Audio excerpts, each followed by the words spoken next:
You're welcome to SOC 206. Study Session 9. Political Institution 2. Introduction. In the last unit, we discussed the role of political institution in using power and authority to make members of the society conform to the societal expectations. In this study session, we will discuss the various issues, including the indigenous political system in Africa, some empires in Africa, succession to high political offices in Africa, the formal procedure or right involved in kinship traditions, and the relationship between kinship and politics. Learning outcome for study session 9. After studying this study session, you must be able to 1. Define and use correctly all the key words printed in bolds. 2. Describe the rules of succession to high political offices in Africa. 3. Explain at least 2 different rituals of kinship. 4. Discuss the relationship between kinship and politics in Africa. Succession to high political offices in Africa. There are rules for selecting individuals into positions of authority in any society. In Africa, the recruitment or succession of an individual into high office is very important, owing to the fact that there are limited high profile positions, and this position must be occupied by the right person or persons. High profile positions such as the position of a king, the position of the second in command to the king, the position to the third in command to the king, the position of the military head, and the position of women leaders are sensitive positions that requires scrutinizing possible successors before being selected. In some African society, succession to a position is based on lineage. For instance, in Ghana, among the Akan people, a successor to the throne or any traditional political position is selected based on matrilineal affiliation. That is, members of the society assume leadership position through their mother's family, whereas in Nigeria, individuals assume leadership position in connection to their father's lineage. Furthermore, in some societies, only members of a particular family are recognized as being qualified to occupy a position of authority, whereas some other practice rotational succession, like the one practiced in Ibadan, the capital of Oyo State, in which accession to the throne as a king is rotated among the Ibadan high-profile chiefs. The next in rank to the king that died automatically becomes the new king. Sometimes recruitment into some important position of authority in the society are honorary in nature based on the recipient's achievements, character, bravery, and so on. Rituals of kinship in Africa. 1. The concept of rituals of kinship in Africa. In Africa, the coronation of the king is accompanied by different forms of rites and ceremonies. That is, the accession to the throne by a prince or selected king to be, after the death of the old king, requires some form of elaborate rituals. Although the ceremonies and requirements for a new king to ascend the throne vary among African society, Every society has its own ritual that a king to be must undergo before ascending the throne. According to Peter Kopsika, Katiba and Stopfunk 2006, African society had a known system of succession. There was a system by which a successor was chosen when a leader, be it a chief, king, or spokesman, dies. In some societies, the succession was hereditary. In some others, a successor could be one designated by a chief or king according to the criteria determined by the culture of that society or tribe. Some society had no hereditary leaders, and the choice of a successor depends on special qualities such as the ability to arbitrate. Normally, however, in most systems, successions was limited to certain classes or clan in the society. We will look closely at 4 different types of ritual kings in Africa undergo before their official installation as king. The procedures, ceremonies, or rites making a king coronation can also be referred to as rituals of kingship. Rituals of kingship in Nyoro. The Nyoro people are located in Uganda, East Africa. The most complete scholarly study the Nyoro people was done by John B.T. 1960 in this book, Bonyoro, an African Kingdom. The land of Nyoro is made up of 135 clans. Every individual in the land belongs to one of the clans. However, the Nyoro king always comes from the Bito clan.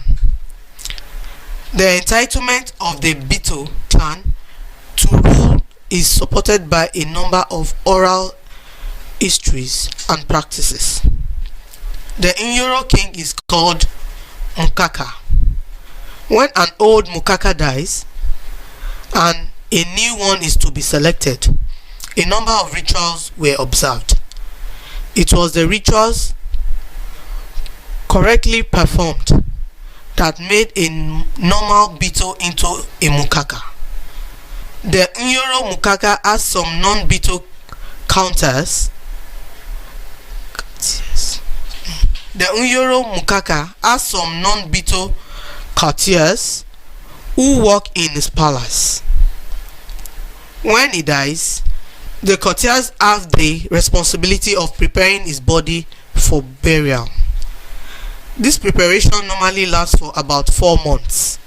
The dead Mukaka's body will be slowly dried out and smoked with drippings from the decaying corpse, being carefully preserved to be consumed by the new Mukaka in the course of his installation, thus physically transmitting something of the royal line to each new ruler.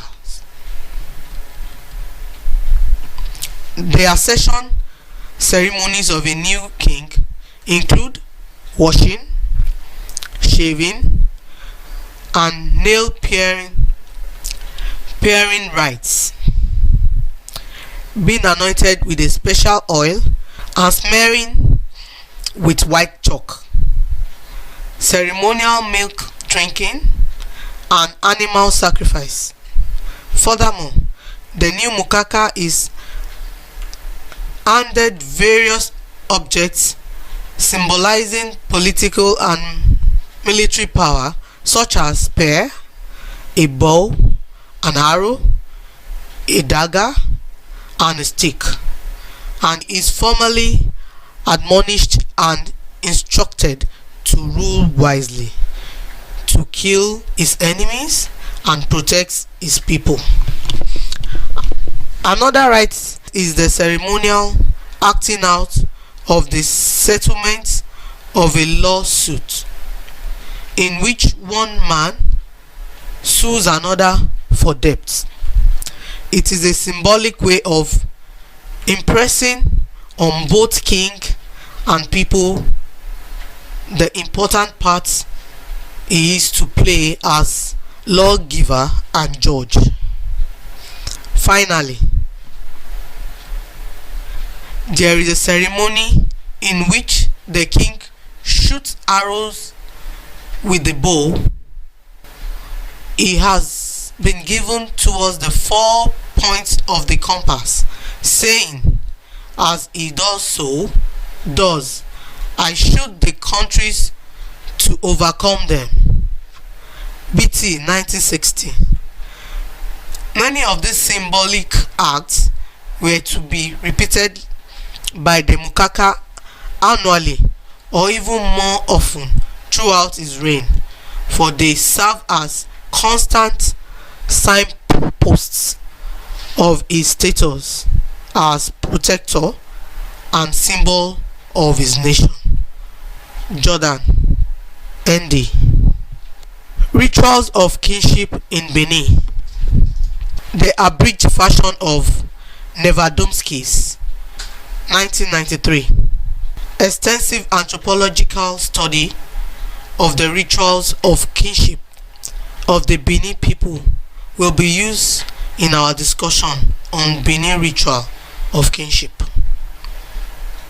According to Nevadomski 1993, the ceremonial kinship rituals among the Benin people of Nigeria can be grouped into 3 parts, namely the investiture ceremony, which has to do with conferring the king to be with the position of Idiakin or crown prince. The burial rite of the dead king, called Enwineku, and the accession itself. The ritual of succession for the first son of the dead monarch begins soon after the confirmation of the death of his father. These rituals sometimes take close to 1 year to conclude. Every crown prince lived in a makeshift palace of his own on the outskirts of the city, where he completes his training in the etiquette of kinship. By custom, anyone about to be made a king has first initiated into one of the 3 palace societies latched with the state regalia, the harem and the king's person. The prince is expected to pay homage at the shrine of Osa, that is the god, over a 2-week period. The prince distributed enormous quantities of clothes, food and money. He created chieftaincies title for his wives and prepared an elaborate feast for the senior town and palace chiefs. Every morning, royal dance groups welcome him as he emerged from the palace. On the 7th day, priests anoint the prince's head with the blood of sacrificial animals, an act testifying to the belief that the fate and fortune of an individual are symbolized by the head, and the belief that the blood of an animal is a substitute for the life of a man. Finally, after some other forms of necessary rituals, the royal butchers sacrifice a chicken, goat, and cow for the king's coronation. To announce the successful conclusion of the ceremony, retainers carried the head of the cow to the palace. After some other form of compulsory and symbolic ceremonial activities, the new king officially ascends the throne and establishes his headship.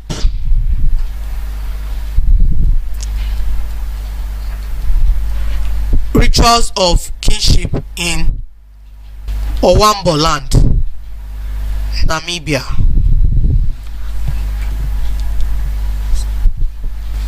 Salokowski's 2006 study on Owambo land gave a lengthy account of kingship and rituals of kingship in the land.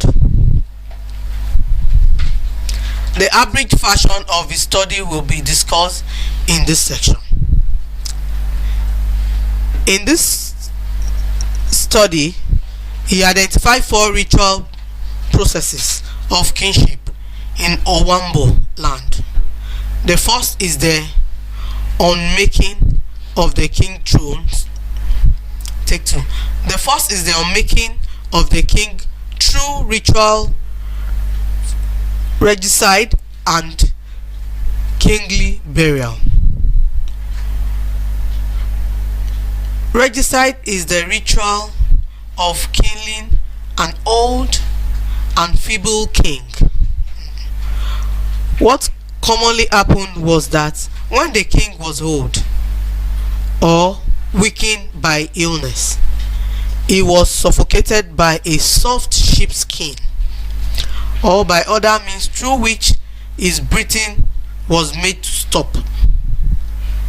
Kingly inauguration usually begins with his ritual killing of the old king. This reflects the power transfer from the old king at the moment of the ritual. Regicide was considered as essential aspect in making the new king. The second process, the sacralization of the king-elect through inaugural rituals, takes place during the installment of the new Owambo king. It was through this ritual that the king could legitimately take over power. The third process is the strengthening of kingship through the appropriation of rituals, which is broadly related to the fertility of the land. And fourthly is the process of devolution of sacred kingship. A major prerequisite for being king in Owambo society was to be of the kingly clan in power. Other conditions were those pertaining to political suitability and to ritual purity.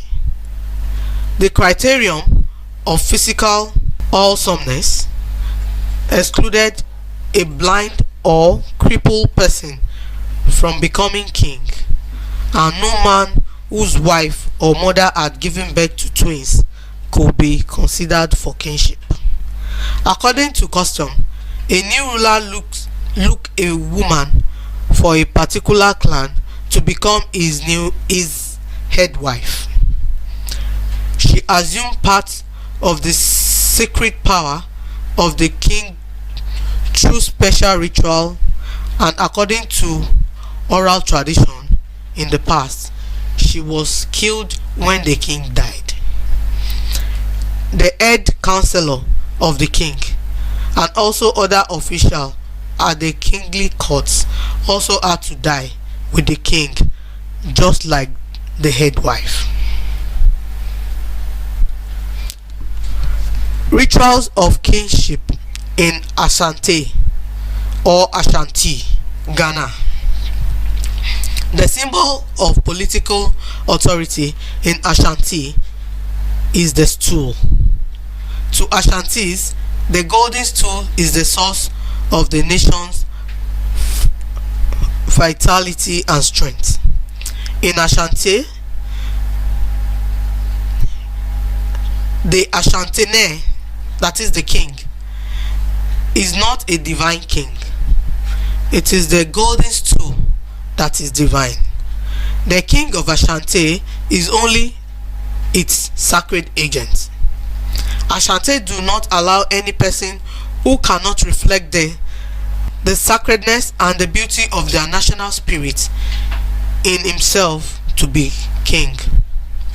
A royal cannot be king if it is proved that he is infertile, he committed felony, is impotent, is a habitual drunkard, is a gambler, is deaf, is leprous, or is deformed in any way. For a royal to become a king after the death of the old king, the king elect will undergo the ritual of installment, which seeks to change the nature of the person selected for official to fit him for his role as king. A number of people, such as the Queen Mother, the Akiyahama, that is the ritual mother, the Adwa Makaye, that is the ritual father, and many others, play significant role in the coronation of the new king. Without them performing their own part of the ritual, the Ashanti elects cannot become king. For detailed account of every ritual to be performed by the Ashanti king elect, kingship and politics. Kingship has to do with family relations and traditional religious governments in most African states are based on kingship titles, while eligibility into leadership roles and prestigious positions are hereditary in nature. Most political offices have rules of inclusion and exclusion, as well as rights and limitation for each office. Among the Ashanti of Ghana, for instance, there are two traditional female political roles, Emma and Obapeni, that are retained within the immediate families of the office holders.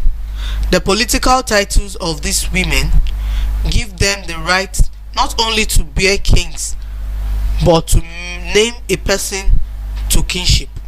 Succession to this position is from sister to daughter, and then to a granddaughter. In the absence of a male royal to occupy the throne, a female royal in any of these categories could be crowned as king. That is, no individual outside the families of these two key people can ever occupy that position. Another good example is the government of the Bafut in Cameroon. The political structure is a complex web of relations of kinship, royalty, and tributes, which centered around the palace. The Bafut political system centered on the Fon or Umfor, who was the source of political and religious life of the people. The Umfor controlled external relations and made law internally. The Fon was assisted and advised by titled royals.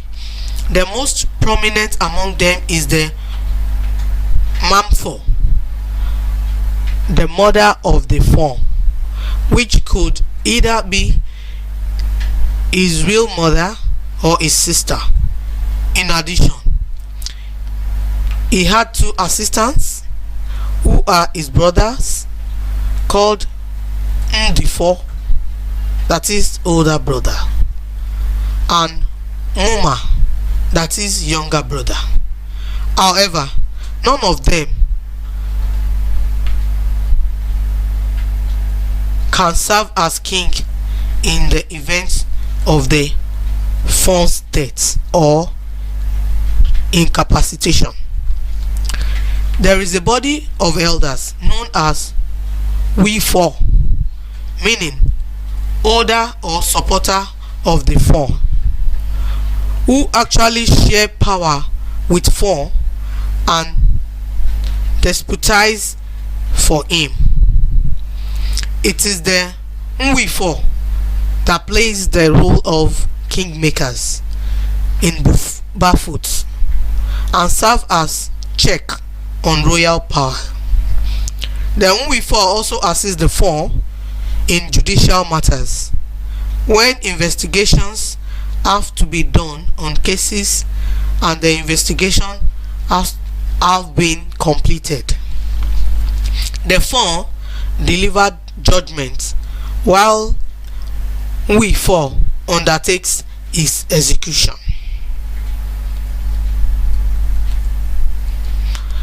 Summary of study session 9.